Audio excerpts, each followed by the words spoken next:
पहले सबसे जो हम एरर कोड डिस्कस करेंगे वो है E1।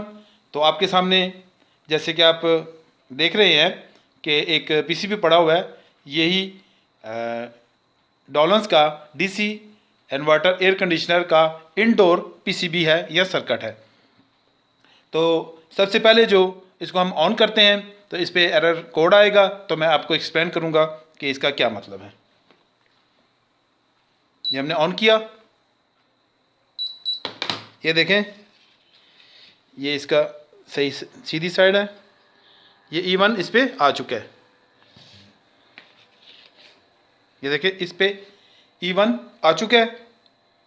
तो E1 जब आपके एयर कंडीशनर के डिस्प्ले पे आ जाए तो उधर रखें, हाँ, ये आ जाए तो इसका मतलब ये है कि आपके रूम टेम्परेचर सेंसर जो कि कुछ इस तरह दिखाई देता है, और ये देखें ये यहाँ पे लगा होता है। ये देखें, ये जो पोर्ट है या कनेक्टर है, देखें ये कनेक्टर जो है, ये खाली जो आपको नज़र आ रही है, 2 पिन भी अंदर नज़र आ रही हैं, ये यहाँ पे लगा होता है। तो हमने जानबूझ के, देखें, हमने जानबूझ के आपको समझाने के लिए, देखें, कनेक्टर से उसको निकाला हुआ है और यहाँ पे अलग से उसको जॉइंट किया हुआ है ताकि आपको समझाया जा सके। तो जब ये सेंसर ख़राब हो जाए, शॉर्ट सर्किट हो जाए, या फिर इसको आप जब चेंज कर लेते हैं तो उसके बाद, चेंज करने के बाद भी एरर नहीं जाता है, तो इसका मतलब ये है कि फिर इसका पीसीबी में मसला है। तो आप इसका पीसीबी रिपेयर करवाएंगे या फिर चेंज करेंगे। बस अब हम आगे बढ़ेंगे और अगला एरर कोड जो है वो है E3।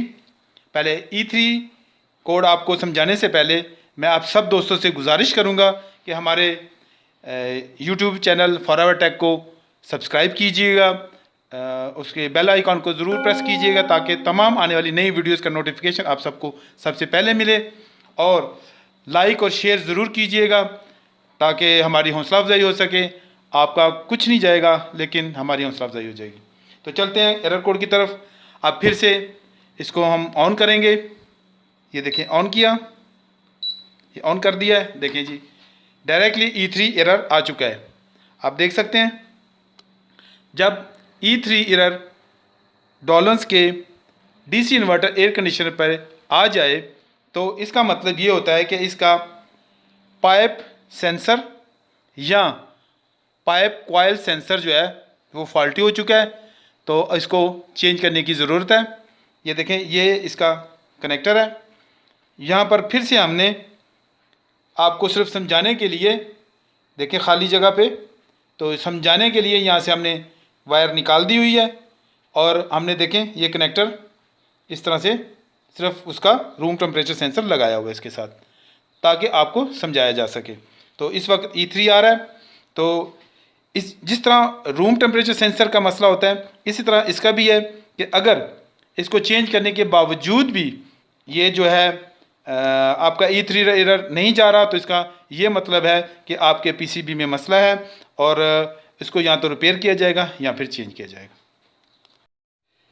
जी दोस्तों, अब हम जो अगला एरर कोड डिस्कस करेंगे वो है E4। तो E4 जब आपके डिस्प्ले पे आ जाए तो उसका क्या मतलब होता है ये हम आपको दिखाएंगे।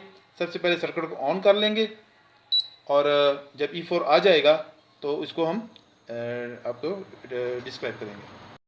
जी दोस्तों, ये देखें, अब E4 एरर डिस्प्ले पे आ चुका है। तो इसका मतलब ये है कि आपके इंडोर यूनिट के जो मोटर है, फैन मोटर है, ये फैन मोटर है, इसके फीडबैक का एरर है।